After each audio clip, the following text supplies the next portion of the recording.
Hello friends, कैसे हैं। आज की कक्षा प्रारंभ करने से पहले मैं आपसे एक देश हित में गंभीर अपील करना चाहता हूं, जो वैश्विक महामारी कोरोना से संबंधित है। जैसा कि आप जानते हैं कि इस महामारी से हमारे देश में भी बहुत तेज़ी से व्यवस्थाएं बदली हैं, प्रभावित किया है इसने। और इस बीमारी से लड़ने में हमारे doctors, para medical staffs, police और भी विभिन्न प्रकार के सफाई कर्मी और भी बहुत से कर्मचारी लगे हुए हैं, जो दिन रात इस बीमारी से लड़ाई लड़ने में। लेकिन मुझे ऐसा लगा कि जो लॉकडाउन के दौरान जो थोड़ी सी छूट दी गई है, तो इस शिथिलता से कहीं लोगों में यह भ्रम न जाए कि यह बीमारी रुक गई है, इसको कंट्रोल कर लिया, नियंत्रित कर लिया गया है, तो वो फिर लापरवाही के कारण यह बीमारी बहुत तेज़ी से फैल भी सकती है, जो हमारे अब तक के प्रयास में एक बहुत बड़ी असफलता सिद्ध हो सकती है। तो मेरा आपसे विशेष आग्रह है कि हम भी इस वैश्विक और राष्ट्रीय महामारी में और इस लड़ाई में अपने देश के साथ अपने प्रयास और अपने योगदान से सेवा कर सकते हैं, इस बीमारी के खिलाफ लड़ाई लड़ सकते हैं। आपको बस इतना ही करना होगा। आपकी भी संख्या, चूँकि आप भावी शिक्षक हैं और आपका भी यह एक दायित्व है कि आप समाज में जो भी आपसे संपर्क में आने वाले लोग हैं, उनको इस बीमारी से बचाव के जो सामान्य उपाय बताए गए हैं एमसीआई के द्वारा या फिर विभिन्न गाइडलाइन जो इसके बारे में है, उसको आप उन्हें बताएं, उन्हें जागरूक करें और उन्हें वास्तव में इस बीमारी के प्रति लड़ाई में उनका योगदान लेने तक उन्हें जागरूक करते रहें। तभी इस लड़ाई से हम जीत पाएंगे।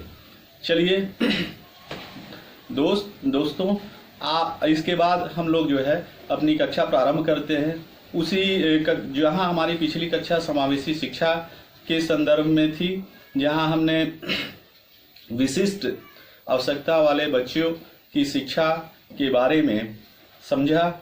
अब हम इस वीडियो में विशिष्ट आवश्यकता वाले बच्चों की पहचान व उनके प्रकार के बारे में समझेंगे। तो सबसे पहले मैं आपको यह बताऊं कि विशिष्ट आवश्यकता वाले बच्चे कौन से हैं। उससे पहले आपको यह जानना होगा कि आखिर सामान्य बच्चे कौन से हैं, उनके क्या पहचान है, उनके क्या लक्षण हैं। तो इसका उत्तर यह है कि सामान्य बच्चे अगर बुद्धि लब्धि के आधार पर हम देखें तो उनकी जो बुद्धि लब्धि होती है वो 90 से 110 के बीच होती है, तथा वे शारीरिक तथा मानसिक रूप से स्वस्थ होते हैं, सामान्य स्वास्थ्य के होते हैं। ये शर्मीले होते हैं, आत्म केंद्रित भी होते हैं, चिंताग्रस्त भी होते हैं अपने भविष्य के बारे में लेकर के, तथा ये सामवेगिक रूप से स्थिर स्वभाव के होते हैं। कभी कभी इनमें एकाकीपन की भी भावना पाई जाती है। इसके अतिरिक्त जो बच्चे हैं वे विशेष आवश्यकता वाले बच्चों की श्रेणी में आएंगे, जिन्हें विशेष ध्यान देने की जरूरत है, जिससे कि उनकी शक्तियों का, योग्यताओं का स्वाभाविक विकास किया जा सके। इनके पहचान सबसे पहले कि हम कैसे जानेंगे कि ये इन विशिष्ट आवश्यकता वाले बच्चे हैं, उसके लिए मैं आपको इनके पहचान के कुछ तरीके बताता हूँ।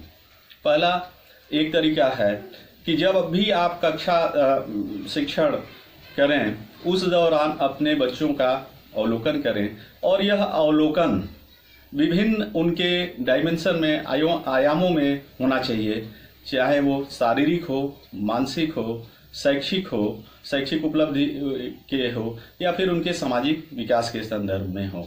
इस आधार पर हम उनकी पहचान कर सकते हैं। दूसरा जो तरीका है वह है चिकित्सीय जांच का, चिकित्सीय परीक्षण का। इसके आधार पर उनकी बच्चों की शारीरिक व मानसिक स्वास्थ्य की जांच की जा सकती है तथा उनकी पहचान की जा सकती है।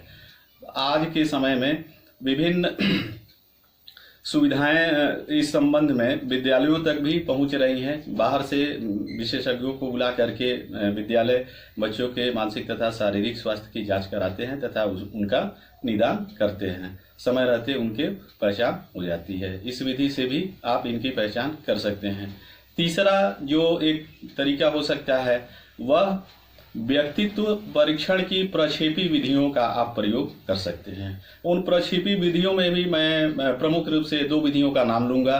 एक टीएटी, जिसको आप जानते हैं इसका शॉर्ट नाम को, इसका पूरा नाम थीमेटिक परसेप्शन टेस्ट है, प्रासंगिक अंतर्बोध परीक्षण, जो व्यक्तित्व मापन की एक विधि है।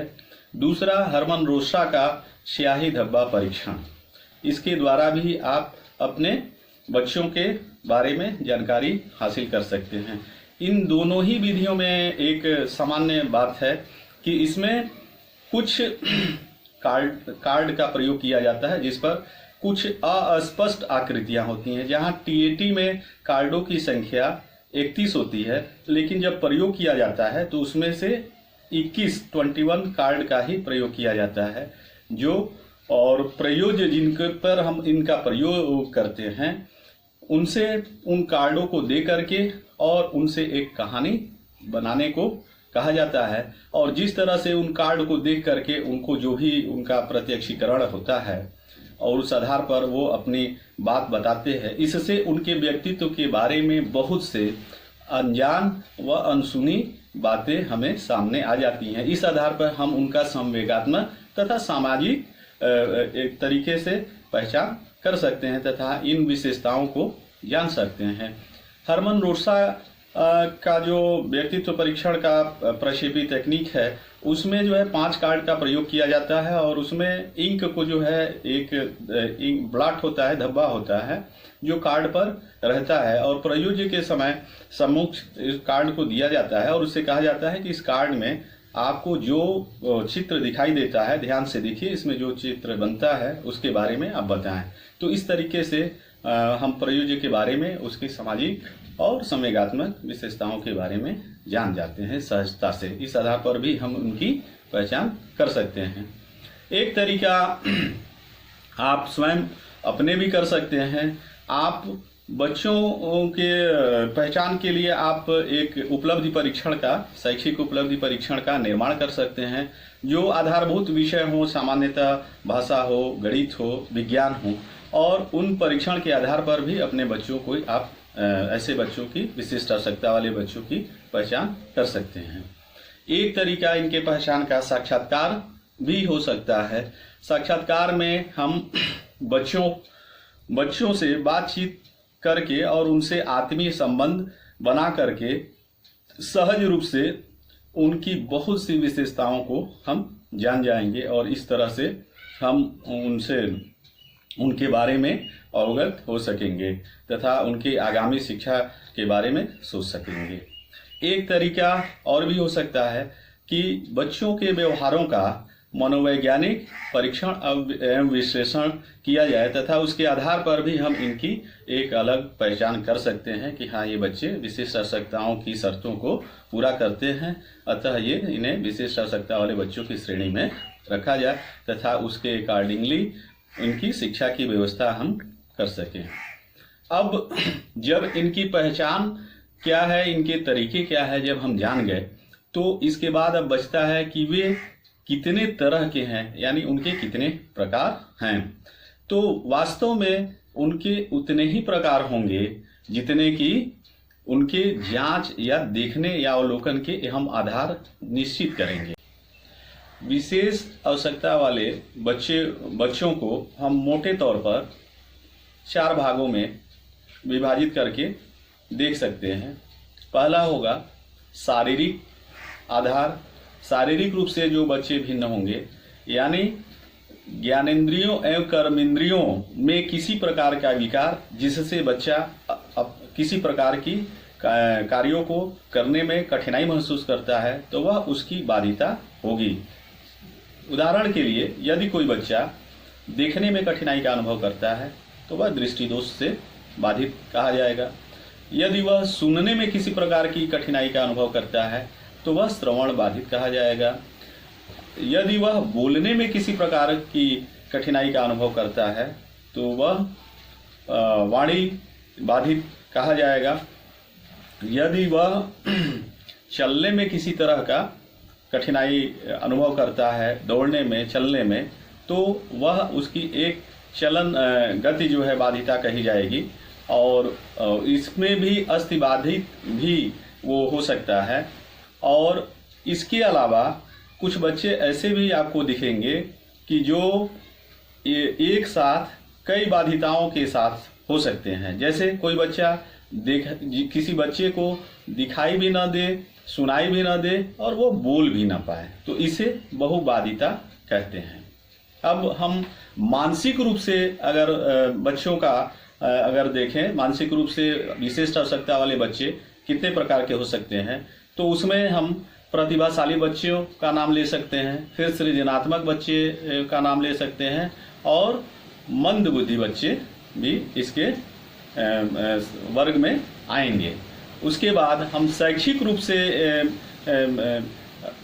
रूप से जो बच्चे विशेष आवश्यकता वाले हैं, अगर उनकी बात करेंगे तो इसके आधार पर भी ये बच्चे अलग अलग होंगे। जैसे शैक्षिक रूप से समृद्ध बच्चे, शैक्षिक रूप से पिछड़े बच्चे और सीखने में कठिनाई अनुभव करने वाले बच्चे, यानी लर्निंग डिसेबल्ड चिल्ड्रेन।